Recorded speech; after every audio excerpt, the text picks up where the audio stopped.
Monsieur le Premier ministre, Madame la gouverneure du Rotary Bretagne-Mayenne, Mesdames, Messieurs, dans vos titres et qualités. Après 2 années de travail, le Rotary a finalement pu organiser la Semaine de la Paix. 3 grandes étapes ont ponctué cette semaine. Lundi, accueil des 10 étudiants américains, découverte de la culture française à travers différentes visites, rencontres à la Maison de l'Europe et des soirées en famille d'accueil. Jeudi, lancement du séminaire pour la paix positive, où les étudiants américains ont travaillé avec 20 Français en anglais. Et finalement, ce soir, la conférence de Monsieur le Premier ministre Jean-Pierre Raffarin, qui, après son exposé, répondra à quelques questions des étudiants. Je serai leur porte-voix pour des questions purement pratiques. Mais pour démarrer cette soirée, j'appelle au pupitre Madame la gouverneure du Rotary Bretagne-Mayenne, Madame Payen-Toulouse.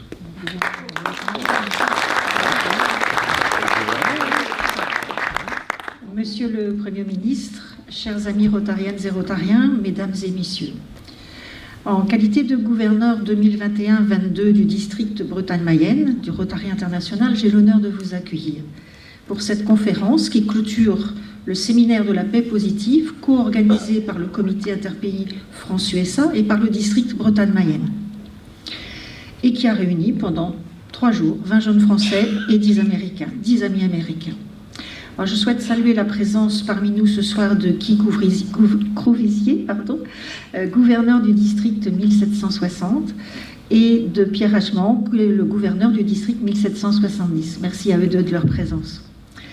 Alors, le Rotary est un réseau mondial de 1 200 000 décideurs solidaires qui voient un monde où les gens se rassemblent et passent à l'action pour apporter un changement durable dans le monde, dans leur communauté et en eux-mêmes. Tournés vers l'idéal de paix, les Rotariens n'ont de cesse d'apporter des solutions aux problèmes les plus pressants, à travers un véritable engagement et une vision. Depuis plus de 110 ans, les membres du Rotary utilisent leur passion, leur dynamisme et leur intelligence pour passer à l'action. Qu'il s'agisse d'alphabétisation, de paix, d'eau, de santé, de prévention des conflits, les Rotariennes et Rotariens travaillent avec détermination pour améliorer les conditions de vie dans le monde. La démarche du Rotary est celle d'une paix positive par le service à travers ses causes. Car l'un des apports du Rotary, c'est bien de contribuer par ses valeurs et ses actes à la cohésion culturelle et sociale des pays.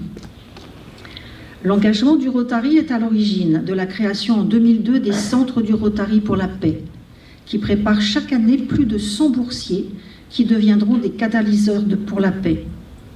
Les subventions mondiales pour la paix et la prévention des conflits, une collaboration depuis de nombreuses années avec les Nations Unies, un partenariat stratégique avec l'Institut pour l'économie et la paix ou encore les échanges de jeunes que nous connaissons bien, sont autant d'éléments que le Rotary promeut pour favoriser une meilleure connaissance et une meilleure entente entre les peuples.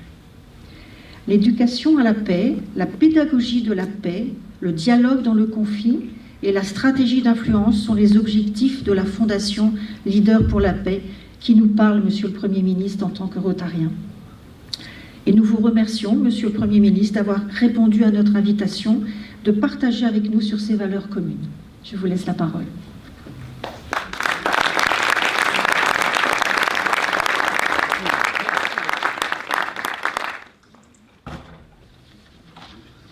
Bonsoir. Ladies and gentlemen, dear friends from America, we are very proud to see you here in Rennes, in France. Thank you so much, dear members of the board and all your delegation with the young people. We are very proud, thank you, to show this friendship between France and America. Thank you so much. Vous avez compris, il vaut mieux que je parle français. Mais mon cœur parle un peu anglais.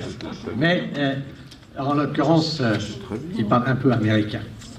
Je voudrais vous saluer toutes et tous et vous remercier, Madame la gouverneure, de nous accueillir aujourd'hui pour une initiative du Rotary exemplaire. Je suis vraiment admiratif, depuis très longtemps d'ailleurs. Je fais de la politique, vous en avez peut-être entendu parler depuis un certain temps, et j'ai longtemps vu l'intérêt du Rotary comme organisation puissante, très locale, très enracinée. Dès qu'il y a un peu trop de monde dans un club, on en crée un deuxième dans la même ville. On est très proche du terrain, on est très engagé personnellement, on répond avec ses moyens aux problèmes qui sont posés, mais en même temps, on est une organisation mondiale, structurée, avec des valeurs, et que le tout fonctionne vraiment dans le local et le global de manière très équilibrée. Et au fond, dans notre monde aujourd'hui, on se regroupe souvent sur des questions d'identité, plus que sur des questions de projet. Je trouve que le Rotary, avec ses propres valeurs, fait de l'amitié quelque chose d'utile, voire de fertile, et que finalement vous réglez beaucoup d'initiatives concrètes. Quand on en fait la somme, c'est impressionnant, et c'est une organisation qui n'a rien d'arrogante. Le nombre de gens qui passent plus de temps à parler de ce qu'ils font plutôt que ce qu'ils font, eh bien le Rotary, c'est le contraire, il fait plus qu'il ne le dit. Et je voudrais pour ça vous saluer et vous en remercier. Alors, toutes et tous ici, je vous salue, et je salue notamment les jeunes Américains et les jeunes Français qui ont participé à cette recherche de la paix positive. Mon sujet n'est pas facile aujourd'hui, dans une situation très difficile, de vous parler positivement de la paix. Parce que les choses sont assez graves, même si, vous le verrez, il y a quand même de l'espoir. Les choses sont assez graves parce que, aujourd'hui, on voit à l'intérieur de nos sociétés une réelle détérioration des équilibres, que ce soit des déséquilibres dans les régimes démocratiques ou des déséquilibres avec des régimes autoritaires, et que finalement on assiste à l'extérieur à une sorte de montée de la violence et des tensions extrêmement préoccupantes. Mais aussi, à l'intérieur de chacune des sociétés, on voit que la violence, elle aussi, est extraordinairement présente. Et nos gilets jaunes et les événements du Capitole ont montré que la violence était dans toutes les sociétés, et il n'y a pratiquement plus de manifestations populaires en Europe qui ne se terminent pas à Madrid, à Berlin ou à Paris par l'expression de la violence. J'étais dans les rues de Paris il y a quelques mois quand deux jeunes assez nerveux et très excités ont mis le feu à une banque. Je trouvais ça désolant et déprimant, mais au fond que deux personnes agitées face à un acte de délinquance, hélas, on en voit souvent. Ce qui m'a terrorisé, c'est que les 1000 personnes qui étaient dans la rue à ce moment-là ont applaudi. C'est-à-dire que la violence a été légitimée. Et donc là, on voit dans l'état d'esprit qu'au fond, de plus en plus, la violence devient une forme d'expression qui est globalement acceptée ou qui risque d'être acceptée. Et cela, il faut bien voir que la violence et la guerre sont des sœurs jumelles. C'est au fond de même nature, c'est la destruction de l'autre. Ça commence par l'ignorance, puis par le manque de respect, et à la fin, c'est la destruction de l'autre. Et violence et guerre sont des sœurs jumelles. Et quand on voit de la violence quelque part, à l'intérieur, on peut se dire attention, ça veut dire que ces peuples capables de violence comme ça peuvent être aussi capables de faire la guerre. Donc le contexte dans lequel nous vivons est un contexte extrêmement préoccupant. Alors, premièrement, je crois qu'il y a une forme de violence, ce qui vient et qui est né surtout de l'organisation de notre monde depuis un certain temps. Le multilatéralisme, notre organisation internationale, qui a maintenant 75 ans, puisqu'elle est née après la Seconde Guerre mondiale. Ce multilatéralisme, à 75 ans, il fait bien son âge. Il n'est pas toujours très efficace, comme le souhaiteraient les peuples des différentes nations. Et dans ce contexte-là, très souvent apparaissent des forces dominantes, et notamment dans un certain nombre de pays, et depuis le 11 septembre, le clan occidental, dans son leadership un peu déclinant, s'est trouvé souvent accusé, et on a vu des tensions se faire contre le leadership du monde. C'était naturellement le 11 septembre, mais ce fut après, partout, tous les actes de terrorisme. Quand vous pensez qu'entre 1979 et 2021, il y a eu 48 000 attentats terroristes dans le monde. 48 000 attentats terroristes. Donc on voit bien qu'on est dans une situation de déstabilisation et surtout un cycle qui devient très préoccupant puisque on voit la violence monter. Ça entraîne chez beaucoup de gens l'aspiration à la sécurité Et l'aspiration à la sécurité entraîne des limitations à la liberté, et beaucoup de gens se plaignent des limitations à la liberté et appellent quelquefois à la violence. C'est-à-dire que violence appelle sécurité, qui appelle liberté, la liberté recrée de la violence. On le voit avec le pass sanitaire, on le voit avec un certain nombre de sujets qui sont des sujets où on répond à une question d'insécurité par un processus de sécurité, mais ce processus de sécurité ampute des libertés et des gens viennent se plaindre en créant d'autres formes d'insécurité.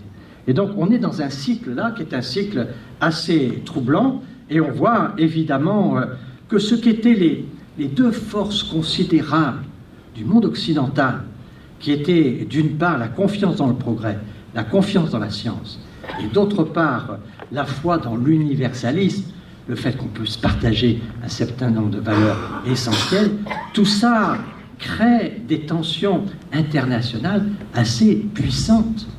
Et vous voyez, ce qui est l'indicateur le plus terrible, c'est la croissance des budgets militaires. On voit bien que partout, aujourd'hui, on sent les menaces et donc tout le monde investit dans la défense de manière considérable.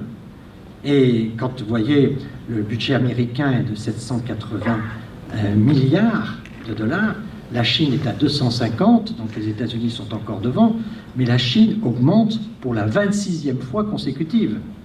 Donc il y a une mobilisation, et nous-mêmes, nous mobilisons, et en France et en Europe, des moyens considérables pour la défense. Tout ça dans une situation où la violence monte, où les inquiétudes sont fortes, et où on voit bien que les budgets de la guerre, disons clairement, sont aujourd'hui extraordinairement puissants, et donc les lobbies qui sont liés aux industries de défense, tout ceci crée un climat, certes, d'incertitude. C'est le premier point. Mon deuxième point, c'est que la guerre, aujourd'hui, est aujourd'hui une guerre froide entre deux puissances qui veulent, d'une certaine manière, le leadership mondial.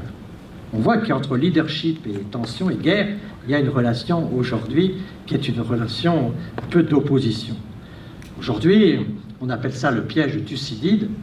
Les États-Unis sont face à la montée de la Chine qui s'annonce comme la première économie du monde à un horizon relativement voisin. Elle est d'ailleurs déjà la première économie du monde en parité du pouvoir d'achat. Et donc on voit l'inquiétude que peut avoir les États-Unis, cette grande nation qui a l'habitude et qui a été élevée, qui est fière d'être le rôle de numéro 1 dans le monde, qui est menacée de ne plus être le numéro 1 dans le monde. Et donc ça crée une inquiétude forte aux États-Unis. Le président Trump, avec une certaine forme de brutalité, le président Biden de manière plus diplomatique, sont engagés dans ce piège de Thucydide. Et le numéro 1 voit d'un mauvais œil l'émergence du numéro 2, et le numéro 2 se verrait bien à la place du numéro 1. Et les deux se mobilisent progressivement. On est aujourd'hui dans une situation relativement apaisée, mais nous le voyons bien, les propagandes, on voit bien s'organiser cette mobilisation, ce piège de Thucydide qui est pour nous quand même extraordinairement préoccupant, je le dirai tout à l'heure aussi, pour la question européenne qui se trouve quelquefois prise entre le marteau et l'enclume, et on voit que tout ceci n'est pas facile. Mais on sent bien qu'il y a aujourd'hui une modification, notamment dans la conception qu'avaient historiquement les grands continents en matière de leadership. Aux États-Unis, société qui a une grande confiance dans le progrès, aux États-Unis, tout s'apprend, on a grande confiance dans la culture, et donc les grandes universités américaines ont toutes des leçons importantes de leadership. La bibliographie sur le leadership aux États-Unis est très très large. On pense que tout s'apprend et que la culture permet à tous de pouvoir diriger. En Europe, on a une vision un peu différente. Nous, on est plutôt sur l'inné que sur l'acquis. C'est-à-dire le général de Gaulle, dans le fil de l'épée, définit bien le leader, le caractère du leader, le charisme du leader. Ce sont des attitudes qui ne s'apprennent pas. On n'apprend pas facilement à avoir du caractère. On n'apprend pas forcément à avoir du charisme. On a quelque chose qui permet un leadership. Donc là, on voit déjà une différence. Et en Chine, on était dans une situation complètement différente avec toute la stratégie des grands penseurs chinois, de Confucius à Anfisi, à Lao Tzu, où finalement, en Chine, le chef, on ne le voit pas. Le chef, il fait agir, il n'agit pas. Le bon général chinois, c'est celui qui gagne la guerre sans avoir à la livrer. Il a tellement créé le rapport de force que la guerre n'est plus utile. Il crée le rapport de force pour ne pas avoir à mener la guerre. Et donc il est dans une situation où il a ce qu'on appelle le potentiel de situation, il élève son potentiel de situation jusqu'au moment où sa situation lui permet d'être suffisamment fort. Et on voit que ces choses sont en train de changer un petit peu. Et notamment, la Chine, avec le président Xi Jinping, a changé cette évolution des choses. Elle n'est plus restée discrète. Le président, les prédécesseurs de Xi Jinping, et notamment Deng Xiaoping, jouaient toujours le côté de la prudence. On traverse la rivière en tâtant les pierres, disait-il. On ne s'affiche pas, on ne cherche pas à faire peur. Mais là, Xi Jinping a pris une position avec un grand projet, les routes de la soie, avec l'accueil des Jeux Olympiques à Pékin, l'accueil de l'exposition universelle à Shanghai. Donc on s'affiche dans le monde, on affiche sa puissance, on affiche sa volonté de puissance aussi. Et tout ceci crée forcément des tensions parce qu'il y a des changements culturels qui sont en train de se passer. Et au fond, le président Xi Jinping, c'est depuis Mao, c'est sans doute le seul président qui est connu dans les rues de Rennes ou dans les rues de son visage à Bangalore ou à San Francisco. Le président Hu Jintao, qui était son prédécesseur, n'était pas connu dans le monde entier. Là, il y a une forme de leadership un peu à l'occidental en Chine qui se crée. Tout ceci fait la promotion des opinions publiques, la mobilisation des opinions publiques, et tout ceci crée un certain nombre de tensions. Et donc il y a dans la situation internationale aujourd'hui cette tension entre les États-Unis et la Chine qui est vraiment quelque chose de dominant et qui va structurer durablement nos relations internationales. Et donc, est-ce que ça peut conduire à la guerre? Est-ce que ça ne peut pas conduire à la guerre? Personne ne peut vraiment le dire. La seule chose qu'on sait, c'est que Taïwan est un sujet très difficile, parce que sur ce sujet-là, on voit que Taïwan, c'est un sujet qui évolue mal pour les Chinois. Les autres sujets, les Chinois ont trouvé des réponses de leur point de vue. Je ne veux pas juger ici, mais naturellement, nous avons des désaccords avec ce qui se passe avec le régime politique chinois. Mais par exemple, pour ce qui est de Hong Kong, les Chinois, à 20 ou 30 ans, estiment avoir en grande partie réglé le problème parce qu'ils attirent sur la côte chinoise avec le développement de Shenzhen, la bourse, la science, le développement de Canton, le commerce, le développement d'une ville nouvelle, Surai. Ils attirent notamment les jeunes étudiants avec des logements moins chers qu'à Hong Kong. Ils ont fait un TGV entre les deux avec un pont qui fait en 35 minutes, on est de Hong Kong à Shenzhen. Donc tout ceci aspire un peu la Chine. Donc sur 20 ou 30 ans, les Chinois sont toujours sur des longs termes, sur 20 ou 30 ans, ils sont en train de régler le problème. Donc pour eux, le problème évolue dans le bon sens. En revanche, pour Taïwan, le problème évolue dans le mauvais sens, puisque plus le temps passe, moins les Taïwanais ont envie de rejoindre la grande Chine continentale. Et donc là, on sent qu'il y a une tension qui peut arriver, parce que nous, les Occidentaux, et notamment la flotte américaine, mais pas seulement, est aujourd'hui là-bas, non seulement pour surveiller tout ce qui peut se passer, mais aussi pour des alliances avec la Corée, avec le Japon, qui sont dans cette mer de Chine des points importants. Donc on est là sur des sujets qui font que les choses pourraient éventuellement mal tourner de manière très forte, parce qu'on est sur des positions extrêmement déterminantes. Quand on interroge les généraux chinois, ils disent que la seule raison pour laquelle ils feraient des interventions militaires aujourd'hui, c'est la protection de Taïwan. Donc on est, vous voyez, sur un sujet qui est un sujet extrêmement lourd et dangereux. Je passe sur cette tension Chine-Amérique, mais pour dire qu'il y a beaucoup d'autres tensions, notamment pour le leadership régional. On voit combien la Russie, qui était un peu sortie du jeu depuis la guerre froide, est revenue dans le jeu avec la Syrie, qu'elle a repris une position diplomatique qui est une position aujourd'hui relativement forte. Et on voit que l'Iran continue sa pression sur la région. On voit la question du leadership religieux aussi qui apparaît entre chiites et sunnites pour la domination du monde. Les musulmans aujourd'hui sont à très très forte dominante sunnite, mais les chiites, avec leurs deux pays qui sont l'Iran et l'Irak, et dans la région, avec notamment le Hezbollah, il y a aujourd'hui aussi un certain nombre de risques qui sont des risques pour le leadership, qui est en l'occurrence ici un leadership qu'on peut qualifier de religieux, même si naturellement il est, à mon avis, principalement politique. Nous sommes là aussi dans une situation où il y a un certain nombre de crises. Donc quand on prend le terrorisme d'un côté, les crises régionales de l'autre, toutes les difficultés de développement, la question du développement de l'Afrique, évidemment, où on se dit que l'Afrique doit intégrer 1 milliard de jeunes d'ici les années 2060-70.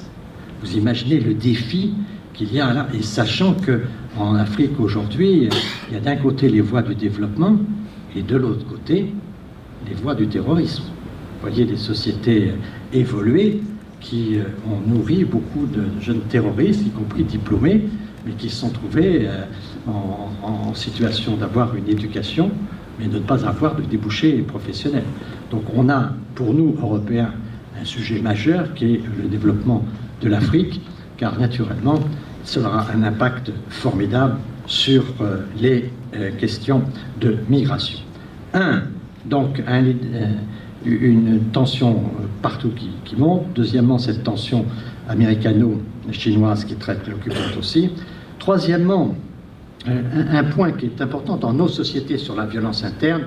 Je vais vite sur ces sujets, mais je vais avoir du temps pour les questions, mais c'est quand même très important. C'est le déclin de nos idéologies. On en parlait tout à l'heure avec les jeunes étudiants sur le débat. C'est vrai qu'on peut se poser la question dans un pays comme le nôtre, est-ce que c'est quelquefois bon pour la démocratie que de ne plus avoir vraiment de débat politique? On dit il n'y a plus de droite, il n'y a plus de gauche, tout ça, mais au fond le citoyen n'a plus vraiment de repères. Et qu'est-ce que c'est que la politique? La politique, c'est l'organisation du vivre ensemble. Et au fond, c'est ce qu'on invente pour faire des arbitrages. C'est-à-dire pour se mettre autour de la table, pour trouver une solution raisonnable, pour éviter qu'on se batte. Parce que si on n'est pas organisé, on va se battre. Chacun pour soi. Donc la politique, c'est ce vivre ensemble, cet ensemble de règles qui nous permet d'arbitrer nos décisions quand on n'est pas d'accord et d'avoir des règles du jeu.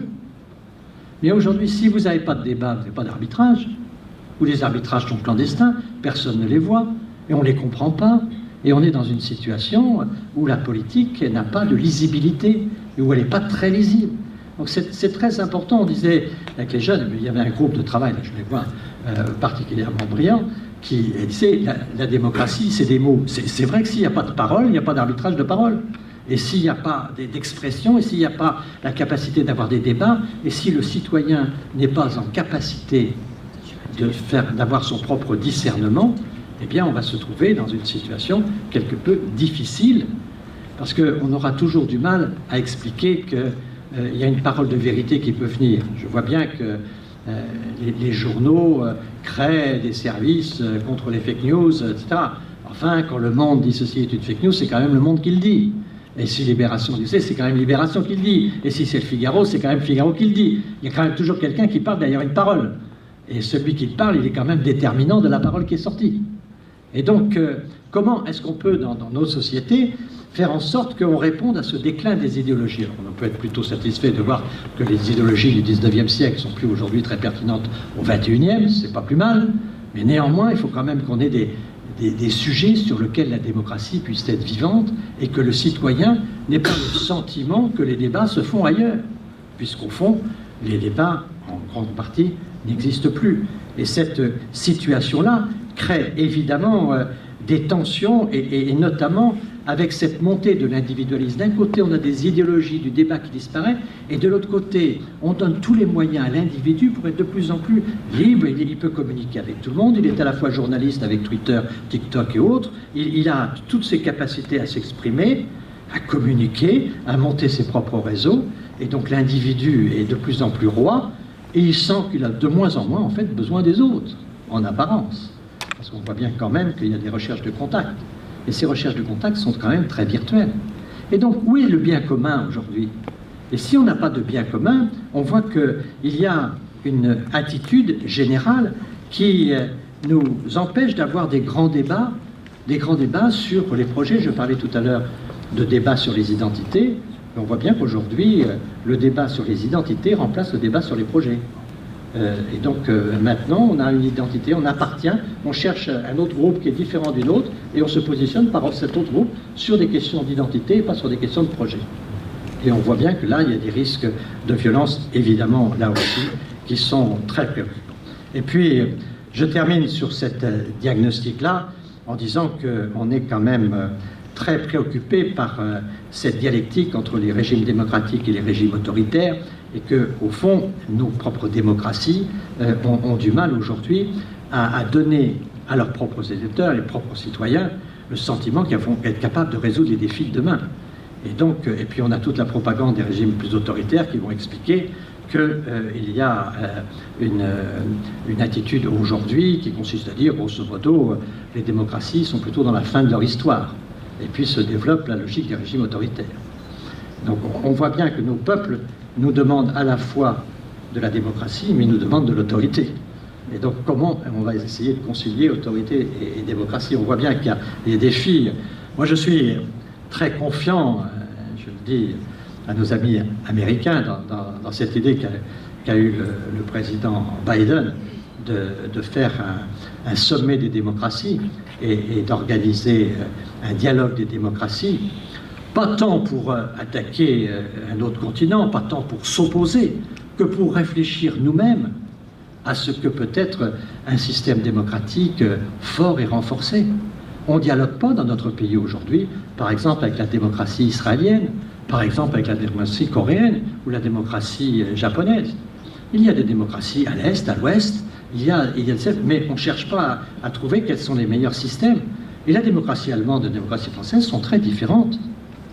Je prends un exemple pour la démocratie française, par exemple. J'en discutais un jour avec le président Chirac, c'est lui qui me disait ça. La France, notre démocratie, elle n'a pas choisi la représentation idéale, parce qu'en France, vous pouvez avoir un impact populaire très fort et pas être représenté à l'Assemblée nationale. On a comme logique, nous, on n'a pas de proportionnel, on a un certain de circonscription, mais nous, notre système, il est fait pour avoir une majorité, et on a choisi comme principe démocratique premier l'alternance. Vous n'êtes pas content, tous les 5 ans, vous pouvez changer, mais pendant 5 ans, vous avez une équipe au pouvoir qui a globalement les moyens de gouverner. Notre principe premier, c'est l'alternance, quitte à pas être impeccable sur la représentativité. Donc ça donne une certaine forme de stabilité, mais naturellement, en termes de représentativité, c'est pas idéal. De l'autre côté, vous avez, à l'autre côté de l'extrême, puis entre les deux, vous en avez beaucoup, vous avez Israël, qui a la proportionnelle intégrale, où là, ils ont une représentativité très forte. Toute personne, grosso modo, qui est dans un courant politique, a son représentant à la Knesset. Et dans cette organisation-là, la proportionnelle est intégrale. Naturellement, eux, ils ont une forme d'instabilité de pouvoir assez forte. Parce que, naturellement, ils sont très dispersés. Nous, on est plutôt concentrés, mais pas assez représentatifs. Eux, ils sont très dispersés, mais pas assez efficaces. Donc, comment est-ce qu'on peut essayer de trouver un certain nombre de progrès et surtout de montrer au monde qu'on peut avoir des progrès et qu'on peut donner au système démocratique. C'est pour ça toute la réflexion de votre position sur la paix positive, c'est d'entretenir les démocraties pour qu'elles soient suffisamment positives pour redonner l'espoir et la confiance aux gens. Si les gens doutent de leur système, on en arrivera à regarder. C'était formidable de voir que les Américains sont allés voter 80 millions de voix pour aller battre un candidat qui, lui, a fait 74 millions alors qu'il en avait fait que 70 à son première élection. Et c'est la participation électorale. C'est belle leçon que donnent démocratiquement les Américains, puisque à côté de ça, nous, quand ça ne va pas, on ne va pas voter. Et donc, c'est l'abstention qui domine chez nous. L'abstention, c'est la fin de la démocratie, à un moment ou à un autre. Hein. La démocratie sans électeurs, ça ne va pas durer longtemps. D'où l'importance de trouver des mécanismes, et d'où l'importance de toutes les réflexions qu'on a pu faire, et toute l'importance de donner quand même toujours au multilatéralisme, au dialogue, ce que vous faites à l'international, créer un certain nombre d'initiatives pour que les gens puissent se parler. On a vu avec la pandémie, c'était quand même assez extraordinaire, on a découvert qu'on était dépendant de la Chine pour le paracétamol, par exemple. On a vu que, alors on dit la souveraineté. Donc d'accord, il faut développer la souveraineté, mais on voit bien qu'on a besoin aussi de coopération, et qu'aujourd'hui on ne peut pas être tout seul dans le monde. Et surtout quand il y a des moteurs de croissance. Notre industrie française, aujourd'hui, elle est très forte en Asie, et elle a besoin de ces marchés.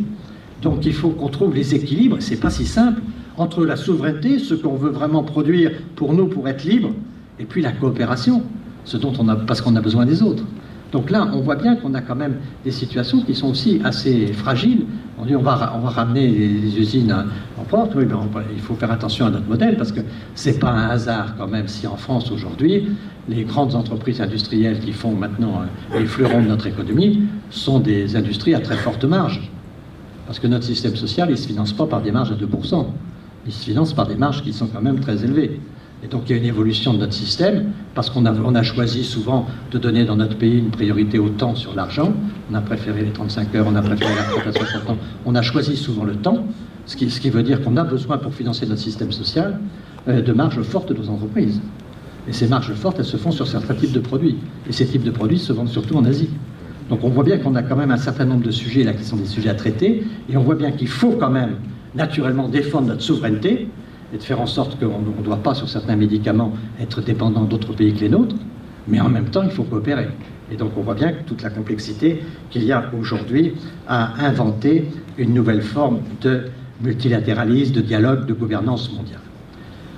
Donc voilà, je vous ai démoralisé quelque peu, je vois ça. Hein. Bon. Mais je voudrais quand même vous remonter un peu le moral, malgré tout, pour qu'on essaie de trouver quelles sont les pistes qui peuvent être des pistes d'avenir. Alors d'abord, il y a une piste qui est quand même très importante à creuser, c'est tout ce qui est aujourd'hui dans la mobilisation de ce qu'on a pu appeler le développement durable, le changement climatique, toute cette course, je dirais, à une pensée verte, sans pour cela aller jusqu'aux extrêmes qu'on voit dans la bonne ville de Paris, où aujourd'hui il est de plus en plus difficile de circuler. Néanmoins, petite parenthèse périphérique. Mais ce qui me frappe, c'est que dans ce monde, il n'y a pas beaucoup de sujets sur lesquels, par exemple, Biden et Xi Jinping sont d'accord. Et quand Xi Jinping signe l'accord de Paris, son discours est assez voisin de celui de Biden quand Biden rejoint l'accord de Paris. C'est-à-dire ce que moi j'appellerais la planétisation des consciences. C'est-à-dire de se dire que la planète, ce n'était pas un sujet politique. Et maintenant, quand j'ai commencé à faire des tribunes politiques, la planète, ce n'était pas notre sujet. Mais aujourd'hui, c'est le sujet des jeunes et c'est le sujet de la société. C'est qu'on a bien compris que pour défendre la planète, il faut aujourd'hui protéger en même temps notre propre humanité, que notre humanité soit capable de protéger réciproquement la planète. Et donc, on voit que cette cause-là, c'est une cause politique. Précédemment, le grand consensus mondial qu'il y a eu, on a appelé ça le consensus de Washington. Ça a été la création du FMI, ça a été la création de la Banque mondiale. Cette organisation internationale, elle était fondée sur un principe qui était la performance économique. Vous devez avoir une performance économique pour bien gérer. Vous ne devez pas faire de dette, vous pouvez travailler, vous devez créer de la valeur, etc. Et donc, performance économique. Mais la performance économique, ce n'était pas un sujet qui était soutenu par les opinions publiques particulièrement. Aujourd'hui, la question de la planète est une question qui mobilise les opinions publiques et notamment la jeunesse entière, quelle que soit la ville, quelle que soit Singapour, ailleurs, et à Chasseneuil-du-Poitou comme à Rennes. C'est-à-dire qu'il y a la capacité aujourd'hui à créer une dynamique qui est très très importante sur ce sujet-là. Et la France et l'Europe est pas mal placée sur cette logique-là avec l'accord de Paris et surtout la mobilisation de la société civile. Au fond, on cherchait depuis longtemps quelque chose à penser sur comment humaniser la mondialisation. La planétisation, c'est aussi quelque part une humanisation de la mondialisation parce que c'est la protection de l'humanité et ça nous fait une cause à partager avec d'autres où on dépasse un peu nos égoïsmes parce que finalement on est tous face à la même contrainte et c'est à cette contrainte-là qu'il faut apporter un certain nombre de réponses. Et ça, je trouve que c'est quand même très important. Franchement, je peux vous raconter quelque chose. Un jour, j'étais avec ma voiture j'ai des gardes de sécurité, mais les gardes de sécurité, ils sont très gentils de m'en donner toujours, mais de temps en temps il y a des menaces, mais c'est assez rare. Mais dans la rue, ils sont toujours inquiets, les policiers qui sont avec nous, quand on se fasse avec moi, j'aime bien aller dans la rue. Et à un moment, j'étais avec un officier de police, et on était complètement bloqués dans Paris, parce qu'il y avait une manifestation, il y avait 15 000 lycéens dans les rues. Je dis, on va y aller à pied. Il est hors de question de traverser une manifestation à pied, c'est pas possible, hors de question. Je dis, mais soyez tranquille, il n'y en a pas un qui me connaît. Il n'y en a pas un qui me connaît. Vous me metteriez dans un comice agricole ailleurs, là, oui, là, je serais connu, mais là, vous pouvez y aller, tout ça. Je dis, et ils sont tous mobilisés pour la planète. Et donc j'ai traversé cette manifestation où il y avait des lycéens, que moi j'ai été 18 ans président de région, j'en ai vu des manifestations de lycéens, mais j'ai vu des manifestations pour les locaux, pour le salaire des profs, pour un certain nombre de sujets, les équipements sportifs et tout ça. J'avais rarement vu tous ces lycéens dans la rue pour dire « défendons la planète ». D'une certaine manière, c'était assez joyeux. Et c'était non agressif, c'était très très paisible. Et finalement, je pense que c'est quelque chose de très important si on arrive à prendre cette cause, notamment avec nos amis africains qui ont des atouts considérables avec un certain nombre de ressources, mais qui ont en même temps des fragilités dans cette affaire. Si on arrive à bâtir une stratégie là, on a quelque chose qui est assez consensuel, qui a le soutien de la société civile et qui peut porter nos valeurs d'humanisme. Et donc je pense qu'il faut travailler cette question-là. Le président de la République est engagé sur ces questions-là. J'espère que ça pourra continuer. Et je pense qu'avec cette proximité relative que peut avoir la pensée américaine et la pensée chinoise sur ce sujet-là, la communauté de destin dont CGT parle, ça ressemble un peu à ce que nous défendons par ailleurs. Et donc, on est sur des sujets là où la coopération devrait pouvoir avancer. Alors, c'est pas facile, il y a des difficultés, il y a des pays qui sont en avance, d'autres qui sont en retard, mais c'est quelque chose qui est assez préoccupant. Mais je pense que c'est une vraie perspective, cette vision d'une nouvelle cause politique qui peut donner un débat, qui peut donner un élan pour essayer de rapprocher des opinions et pouvoir essayer d'avoir une cause qui devient une cause leader. Deuxième question, qui est une question importante, mais pour laquelle on peut aussi avoir un peu d'espoir, bon, c'est la question européenne qui est aujourd'hui très soumise à la pression entre la Chine et les États-Unis.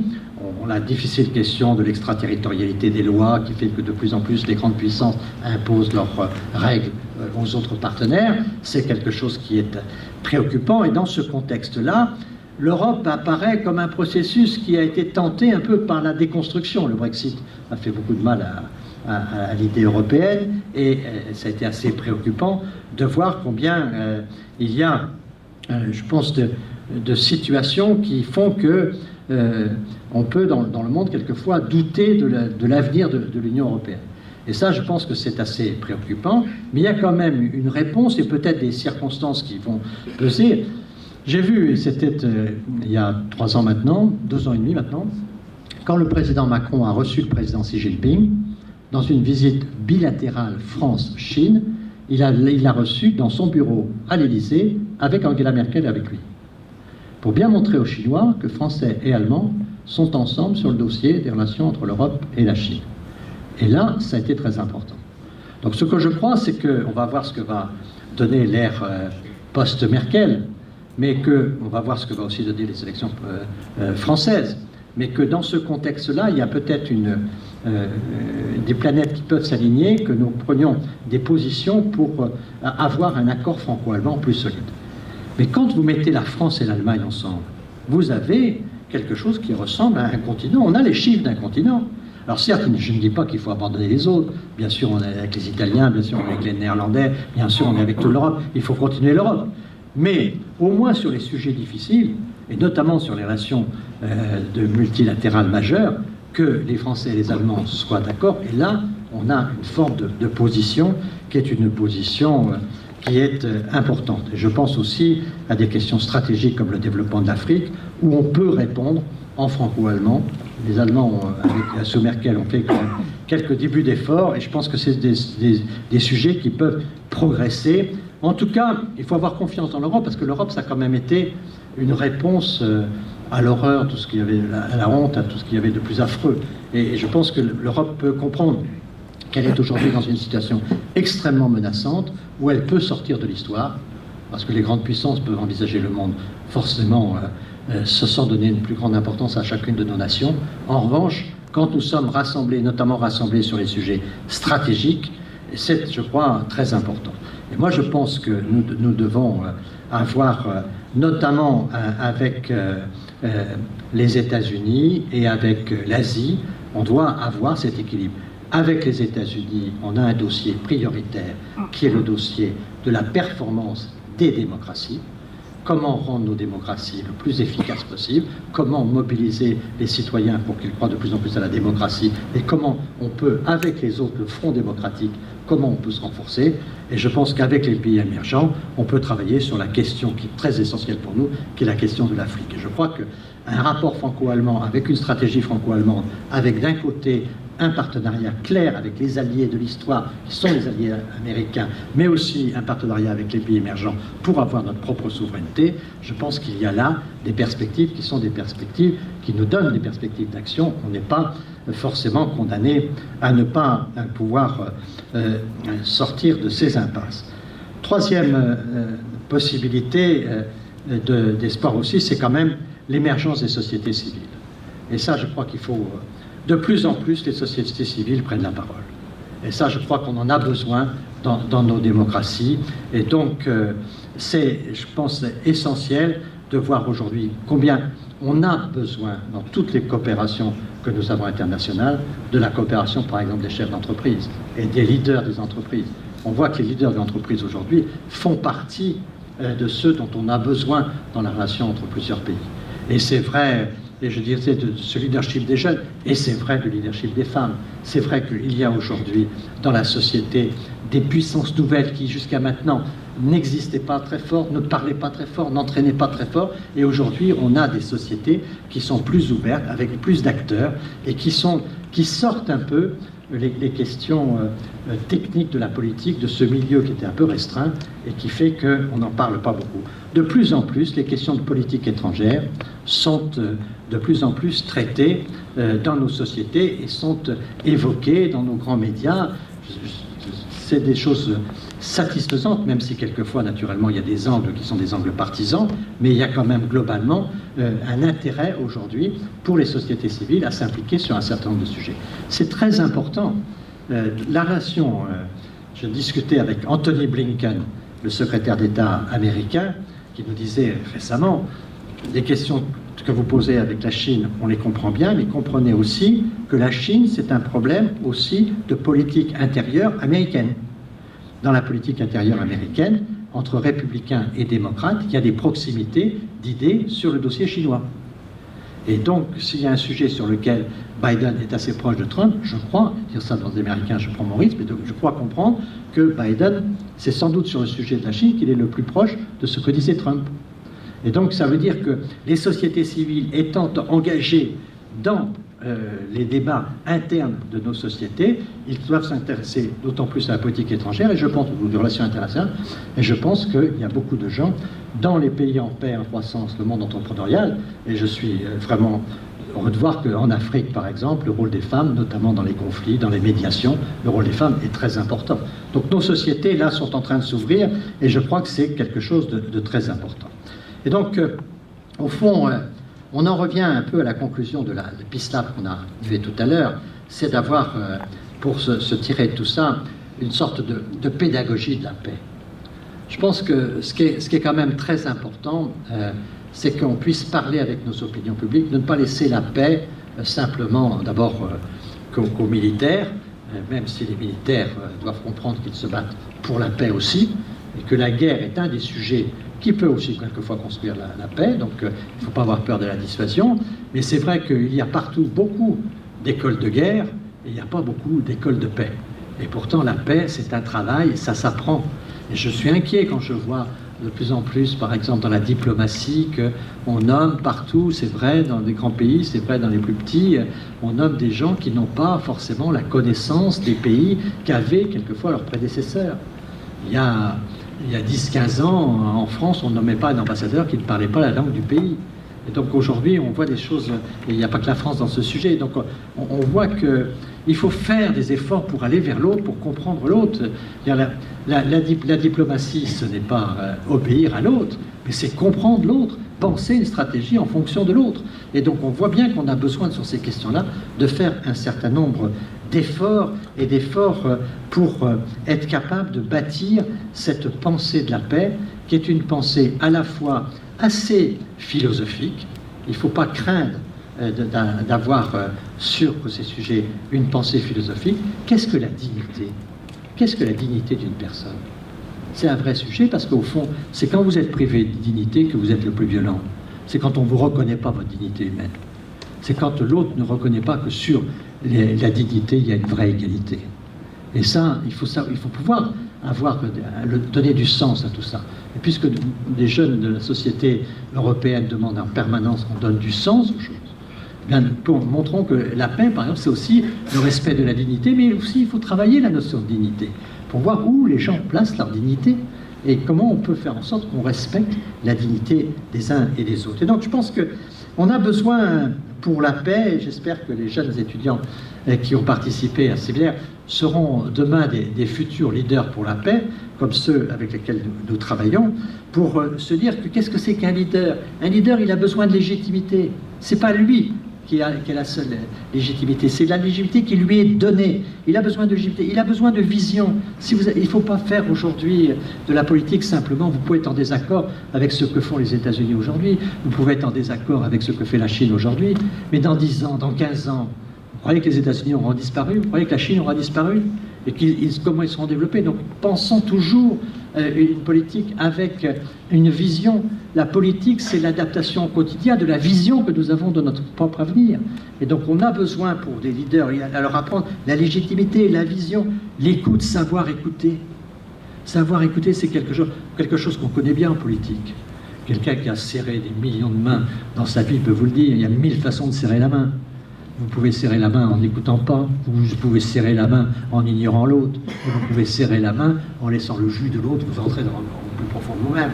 Tout ça, ça dépend comment l'attention que vous avez aux autres. Donc il faut apprendre ça parce qu'il y a des peuples africains, le peuple chinois, sont des peuples très sensibles. Vous avez beau de leur dire vous les aimez, si vous les aimez pas, eh bien ils le comprennent.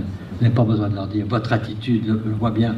Et donc on a besoin de comprendre ces choses-là et d'avoir une culture, je dirais, du respect. Il faut aussi du courage, du caractère, disait De Gaulle, bien sûr, et puis cette forme aujourd'hui, je crois, très importante de sobriété. La communication, les attitudes. Faisons très attention à tout ce qui peut être conflit. Je dis aux plus jeunes, parce que vous serez confrontés, quand vous aurez des responsabilités très importantes, à ce que vous avez dit il y a 20 ans, à ce que vous avez fait il y a 20 ans. Nous, on est confrontés quelquefois à des photos de notre jeunesse. Moi, j'avais des cheveux longs comme ça quand je chantais Johnny Hallyday, donc de temps en temps, je retrouve cette photo. On s'y fait, on s'y habitue. Mais je n'ai pas toutes les déclarations que j'ai pu faire quand j'avais 20 ans et tout ça. Bon, vous avez la mémoire de votre vie qui est à la disposition des autres. Et donc, vous avez intérêt, y compris dans toute situation, à avoir une certaine sobriété dans les relations que vous avez avec autrui. Et donc, il y a là des choses qui sont très, très importantes et qu'il faut pouvoir enseigner dans ce qu'est le comportement d'un créateur de paix, d'un personnage qui cherche à être un leader pour la paix. Alors, naturellement, il faudra toujours essayer de veiller, parce que toute démocratie, tout leadership a ses propres dérives. L'exercice solitaire du pouvoir, disait de Mitterrand à De Gaulle, ben c'est un problème aussi du leadership. Il y a des moments, finalement, où on aime plus la politique que son pays, on aime plus son pouvoir que son pays. Donc ça, c'est très dangereux, donc il faut être attentif. Il faut aussi former les esprits à un certain nombre de dérives pour que les gens soient capables de mesurer en disant « Tiens, là, il y a un peu trop d'hybris, là, il y a un peu trop de ceci, il y a un peu trop de cela. » Il est important aujourd'hui de bien mesurer que, d'accord, il nous faut de l'autorité, d'accord, il nous faut un patron, d'accord, il faut... Non, bien, attention, pas de dérive solitaire de l'exercice du pouvoir. Donc il y a un certain nombre de choses comme ça, comme naturellement la surexposition, la dictature de l'immédiat. Vous voyez ce que je veux dire? On ne peut pas toujours penser que ce qui est important, c'est de décider pour demain. Certes, le quotidien, c'est très important, mais on a aussi à bâtir un avenir pour les plus jeunes, un avenir pour nos propres pays. Et donc, ce qu'il faut qu'on essaie de faire, c'est un peu ce que vous faites ici, dans ce contexte qui est le vôtre, avec votre culture, les valeurs, mais aussi cette démarche tournée vers les jeunes, qui est de construire des acteurs de paix. Au fond, ce dont nous avons besoin aujourd'hui, c'est de gens qui portent cette volonté de faire en sorte que, au fond, derrière la violence, il n'y a aucune solution. Vous voulez la paix à un moment ou à un autre, eh bien, vous êtes obligé d'être dans le bureau de votre pire ennemi et de pouvoir discuter avec lui. Autrement, vous n'aurez pas de paix. Et si vous lui imposez, comme au traité de Versailles, une défaite qu'il n'a pas acceptée, vous le retrouvez 40 ans après. Et donc on est dans cette position-là où il faut considérer aujourd'hui que nous avons à travailler sur cette pédagogie populaire de la paix. Et donc que ce soit une cause, comme la planète en est une autre, ce sont des causes qu'il faut essayer de s'approprier, de mettre en avant et donner envie aux gens de se battre pour ces causes-là. J'espère que je vous donne envie d'avoir envie de vous battre pour ces causes-là. Et dites-vous bien que quand on n'a plus d'envie, on est déjà mort. Et donc c'est comme ça, et ça c'est vrai des personnes comme des nations. Et si notre nation ne sait pas pourquoi elle veut se battre, eh bien, elle n'a aucune chance d'avoir de l'avenir. Mais si en revanche, elle sait que sur la planétisation des consciences, nous avons notre mot à dire, nous avons un pays qui a des forces considérables, nous avons des scientifiques de très haut niveau, et nous avons cet accord de Paris qui nous donne une légitimité, là nous avons une perspective. Comme nous avons une perspective pour participer au développement de l'Afrique, comme nous avons une perspective de construire cette pensée de la paix. Donc, Saint-Exupéry l'a dit avant moi, au Rotary, on est responsable, ça c'est moi qui le dis, et Saint-Exupéry disait, quand on est responsable, on n'a pas le droit d'être désespéré. Je vous remercie.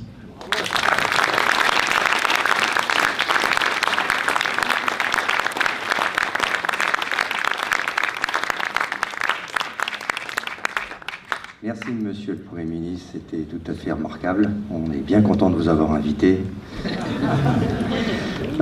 J'ai retenu 3 éléments. D'abord, une très bonne connaissance de notre organisation Rotary. Ça fait toujours plaisir d'être connu pour les actions. Et c'est vrai qu'on n'est pas très bon en communication.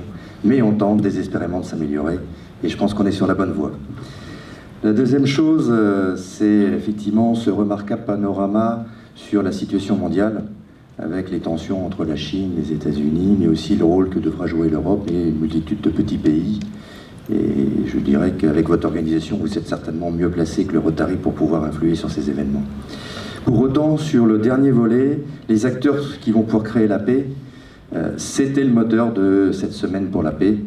Ces jeunes gens, ces Américains, ces Américaines, vu qu'elles étaient plus nombreuses que nos garçons, et puis les Français en nombre beaucoup plus équilibré, ont bien travaillé pendant cette semaine avec Serge Trobens de l'IEP, que je remercie pour l'excellence de sa prestation, à lui tout seul. Si vous le voyez là-bas, c'est le rugbyman. On est tout de suite d'accord avec lui. Voilà. Satisfaction. Et puis ensuite, le Peace Lab que vous avez animé, c'était effectivement là aussi une autre méthode de travail qui a permis à ces jeunes de se rendre compte que la paix, ce n'est pas qu'une idée, c'est aussi des projets qu'on peut bâtir, et on a une boîte à outils qui permet de les adresser. Et enfin, pour terminer, je pensais au rôle que pouvaient jouer les entrepreneurs. On a eu cette discussion avec Michel Dorin, président de la Maison de l'Europe, qui a bien voulu nous accueillir, comme je l'ai indiqué en introduction, avec une remarquable présentation de la construction européenne. Il faut se rappeler que Jean Monnet était un industriel, c'était pas un politique, hein, et qu'il a joué un rôle très important de rapprochement justement de la France avec l'Angleterre, puis après avec les États-Unis. Et je pense qu'effectivement, les chefs d'entreprise, il y en a beaucoup au sein du Rotary, ont un rôle très important à jouer. Je vais passer maintenant aux questions. Nous avons fait un peu la synthèse avec nos amis américains que j'ai eu la chance d'accueillir chez moi à nombreuses reprises. C'est un peu la plateforme tournante depuis lundi. Donc beaucoup de discussions en binôme. Ils m'ont donné beaucoup de questions. Malheureusement, compte tenu des contraintes de temps, je ne pourrai pas toutes vous les poser. On en a retenu un petit nombre. Première question. Quelles sont les principales menaces ou risques que vous identifiez dans le monde aujourd'hui? Frontières entre pays, accès aux ressources, compétition pour le leadership. Je dirais que ça c'est une question facile de mise en chauffe. Hein. Un ancien président français a suggéré qu'il fallait avoir l'arme nucléaire pour influer sur la destinée du monde. En quoi posséder l'arme nucléaire au XXIe siècle permet-il d'influer sur la paix? Plus difficile. Hein. Et enfin, la question qui fâche. En France, 20% des jeunes sont au chômage et 20% vivent sous le seuil de pauvreté. Comment nos efforts combinés peuvent-ils servir à réduire ces inégalités afin que nous, jeunes, dans toute la nation, puissent faire confiance au système de gouvernance? Je vous remercie. Là, les menaces, moi je crois qu'on a 2 grandes menaces. la question de Taïwan aujourd'hui, dans l'actualité. Donc, a priori, je fais le pronostic qu'on est plutôt dans une logique qui est une logique de stabilisation du problème, mais si ça dérivait, il y a de quoi faire tout dériver. Et puis, deuxièmement, il y a la question des migrations, qui est une question très importante, qu'il va falloir traiter parce que un ancien président, M. Sarkozy, le disait récemment, la question des grandes migrations est devant nous et pas derrière nous. Et donc, elle est liée au développement de l'Afrique notamment. Et donc, je pense que ça, à la fois, nous devons traiter un certain nombre de sujets de la migration actuelle, mais le développement de l'Afrique. Et là, je vois vraiment des risques qui sont des risques auxquels il faut travailler sérieusement. Ce sont les plus grandes menaces. L'arme nucléaire, sans arme nucléaire, la France ne serait pas Conseil de sécurité de l'ONU. Donc d'ores et déjà, la dissuasion, nous sommes dans un club des pays qui peuvent parler fortement sur ce sujet. Donc l'arme nucléaire est un élément essentiel, surtout que nous sommes maintenant la seule force nucléaire de notre continent, enfin de l'Union européenne, depuis que le Brexit est parti. Depuis que le Royaume-Uni est parti. Hélas, que le Brexit est arrivé. La question qui est terrible pour nous, c'est que notre force a quand même été conçue avec une certaine complémentarité avec le Royaume-Uni. Donc l'Europe est très forte militairement quand Français et Britanniques sont d'accord. Il est arrivé à que M. Poutine fasse venir quelques sous-marins dans les eaux européennes. Quand il y a un sous-marin français, un sous-marin russe, un sous-marin français, oui, un sous-marin russe et que le Britannique vient porter main forte aux Français, Poutine ne reste pas longtemps. Hein. Donc là, on est les deux seuls à avoir une capacité militaire puissante. Donc, ce que j'espère, c'est que dans le Brexit, dans cette situation, on gardera des intérêts communs en matière de défense avec le Royaume-Uni. C'est un élément majeur de notre propre avenir. Alors, pour les jeunes, alors, il y a deux choses. Hein. Il y a le contexte d'aujourd'hui, de la pandémie, qui a quand même beaucoup frappé les jeunes et qui pose un certain nombre de sujets difficiles. Et puis, il y a l'évolution du travail. Quand vous voyez aujourd'hui le nombre d'emplois qui ne sont pas satisfaits, quand vous voyez que des grands groupes de vacances ont eu cet été les meilleurs scores qu'ils n'avaient pas eu, même avant le Covid, mais qu'en revanche, ils n'avaient pas suffisamment de personnel et que c'est le manque de personnel qui a limité les résultats. 15-20% de manque de personnel dans des grandes structures hôtelières ou touristiques. Et quand on voit aujourd'hui dans un grand nombre de métiers, le manque de capacité à trouver des gens, c'est un vrai sujet. Donc en France, on a une vraie adaptation. Alors il y a plusieurs questions. Il y a la question sans doute et des conditions de travail et du salaire, mais il y a beaucoup d'emplois qui sont nécessaires à la France que les Français ne veulent pas occuper. Hein, regardons les choses comme elles sont. Alors, dans l'hôtellerie et la restauration, on voit qu'ils sont allés jusqu'à envisager des augmentations de salaire, à essayer de traiter ce problème au fond. Mais il y a vraiment un sujet qui impacte les jeunes, mais qui est assez impactant aussi sur notre taux de chômage, alors qu'il y a des emplois qui sont des emplois disponibles. Donc ça, c'est un point très important. Et puis, il y a toute cette évolution du travail qui est quand même assez bouleversante avec la révolution digitale qui vient. Et ce que nous connaissons aujourd'hui, c'est le début de mutation. On l'a vu avec le télétravail, avec la pandémie, mais on va le voir avec la place que va prendre l'intelligence artificielle. Il est évident que les bouleversements vont être très importants. Et donc là, je crois que de ce point de vue-là, là aussi, tout comme pour la paix, il serait bien d'avoir une éducation assez populaire de ce que va être l'intelligence artificielle. Parce que ça va bouleverser tout. Tout ce qui pourra être résolu par des algorithmes sera résolu par des algorithmes. Donc ça va changer complètement la notion de travail. Et ça va changer aussi beaucoup les questions de rémunération. Donc c'est vrai que les jeunes aujourd'hui ont beaucoup souffert de la pandémie, mais c'est vrai qu'ils sont dans une mutation Et donc, dans leur orientation, dans leur préparation, ils doivent anticiper l'économie de demain, enfin l'économie même qui commence maintenant, mais qui est une économie complètement différente. Quand vous voyez la question du véhicule électrique est une question qui a été bouleversée en 2-3 ans. Ça fait 20 ans ou 30 ans qu'on en parle. Moi, j'ai fait il y a plus de 25 ans avec Michel Crépeau, maire de La Rochelle-Poitiers en véhicule électrique, et pendant 25 ans, ça n'a pas bougé. Puis d'un seul coup, en 2 ou 3 ans ou 4 ans, on voit les choses qui sont en train de se bouleverser. Mais la France, comme l'Allemagne, pour nous, la voiture, c'était quoi? La voiture, c'était un moteur. C'était tout un métier, le moteur. Maintenant, la voiture, c'est plus un moteur. C'est du plastique et des batteries. Et beaucoup d'intelligence. Beaucoup d'intelligence. Et donc là, on voit que ça change complètement les métiers.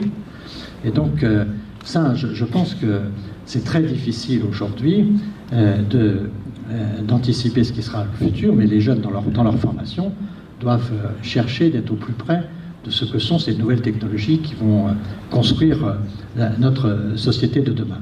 Et je dirais qu'il faut qu'on soit très attentif à eux. Et quand vous disiez que la société civile pour les entrepreneurs, je pense qu'il faut associer les jeunes beaucoup plus à notre vie politique aujourd'hui, parce que le monde va être tellement transformé que de toute façon, ils comprendront mieux le monde que nous.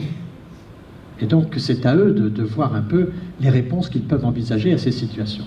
Donc, je crois qu'il est très important aujourd'hui de faire en sorte que les générations nouvelles soient vraiment en première ligne de ces mutations, parce que c'est elles qui peuvent nous aider à surmonter tout ça.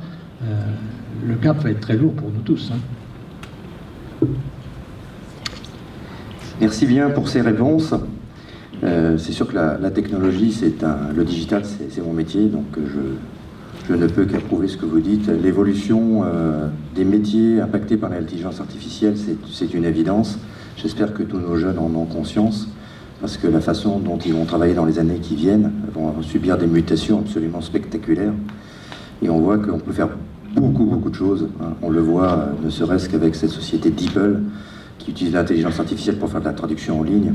Quand on voit par rapport à la performance de Google Traduction, Google qui est quand même un monstre international, ils ont réussi à faire quelque chose qui fait des traductions multilangues absolument phénoménales. Merci encore pour ces interventions. Nous allons appeler maintenant au nom du Rotary Jean-Marie Poincer, président du CIP France-USA, qui souhaitait vous faire des remerciements officiels. Voilà. Avant de faire des remerciements pour Monsieur le Premier ministre, je voudrais aussi vous dire et profiter que vous soyez nombreux de ce district pour que je vous redise toute ma gratitude envers Christophe et son épouse. Ils ont fait tous les deux, ils ont joué un rôle tout à fait majeur dans l'arrivée à la fois de l'équipe américaine, bien sûr, et toute cette acclimatation. Et je profite aussi du fait que certainement de nombreuses familles sont là, de familles qui les ont accueillis, pour vous aussi vous remercier. Donc, mon cher Christophe, avec toute ma reconnaissance, nous avons travaillé ensemble pendant quelques mois, mais je dois dire que je suis impressionné par l'efficacité avec laquelle tu nous as mené cette affaire. Donc, merci encore. Je propose qu'on l'applaudisse. Alors, je n'ai bien sûr pas oublié son épouse Florence, qui ce matin s'est levée de bonne heure, elle est là, voilà, s'est levée de bonne heure pour venir faire les tests PCR pour tous les Américains qui partent après-demain. Voilà. Alors maintenant, now I would like to ask Peter to come over. Donc, monsieur le Premier ministre, nous sommes très heureux et je vais laisser la parole, pour vous remercier, je vais laisser la parole à Peter.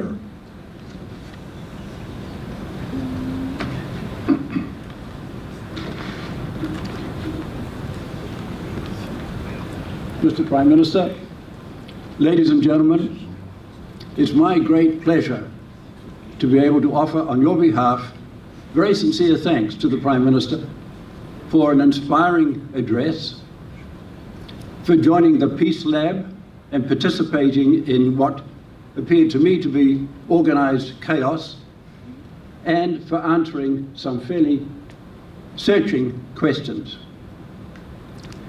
Rotary International is the world's largest community-based, peace-oriented organization in the world. We have been going for over 116 years. We have made terrific contributions to peace in many, many areas. And we like to acknowledge those who have also contributed to peace. The highest honor that Rotary International can bestow upon an individual who has made a significant contribution to the maintenance of peace is the Paul Harris Fellowship Award. Paul Harris is the founder of Rotary International. He passed away some 50 years ago, but we revere his memory, we revere his contribution, and we are grateful that we are able to meet together as a result of his foresight over 100 years ago. Mr. Prime Minister, you have a most impressive and enviable record of promoting peace, not only in France, but throughout the world, culminating in assuming the highly prestigious position of Prime Minister. It's my great pleasure, on behalf of the President of Rotary International and the President and Chair of the Trustees of the Rotary Foundation, to award you a Rotary Paul Harris Fellowship. And I'd like to read to you the official citation. So would you please stand up?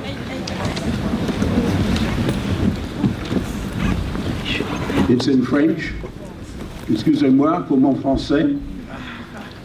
La Fondation Rotary, de Rotary International, a décerné le titre de Paul Harris Fellow à Jean-Pierre Raffarin en reconnaissance de son aide généreuse et de son soutien en faveur d'une meilleure compréhension et de bonnes relations entre les peuples du monde, signed by John Germ, President of Rotary Foundation, Sheikh Mehta, the President of Rotary International.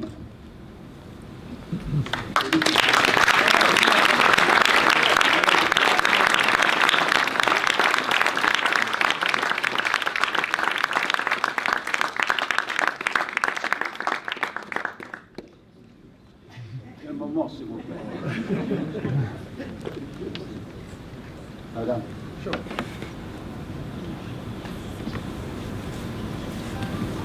I've learned over the years never to attempt to put on this pin.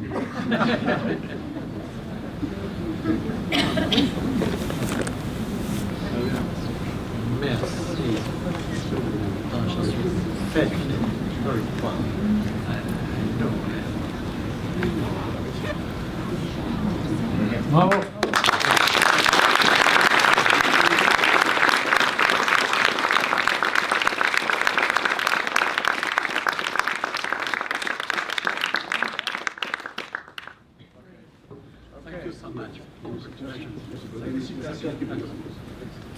Merci beaucoup. Okay, so now. Voilà qui close cette conférence. Vous l'avez noté sur les invitations, il y avait après conférence un tiret, conférence-cocktail. C'est donc maintenant place pour un petit peu de discussion informelle. Vous pouvez d'ores et déjà commencer à vous diriger vers la sortie. Le cocktail a lieu dans la grande allée. À tout de suite.